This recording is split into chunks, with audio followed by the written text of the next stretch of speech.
అన్నా అన్నా అన్నా అన్నా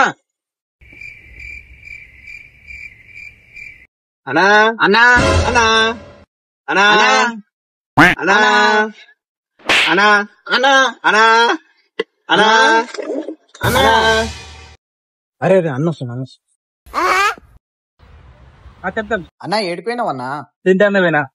అవునా, షాప్ అట్లా వదిలేసిపోతే ఎవరైనా దొంగతనం చేస్తారుగా అన్న. ఎందుకు తమ్మి మొత్తం పైవాడు చూసుకుంటాడు. నువ్వు షాప్ వదిలేసిపోతే దొంగలు పడితే పైవాడు ఏం చేస్తాడన్న? ఒకసారి అది చూడు.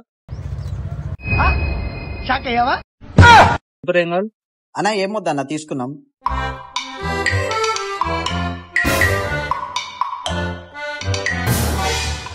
మొత్తం ఎంత అయిందన్న? 600. ఇదిగో అన్న పంపించిన. అవునన్నా, ఇది 24 గంటలు రికార్డ్ అవుతుందా? లేదు బ్రో, అది ఖరాబ్ అయి 4 రోజులు అవుతుంది.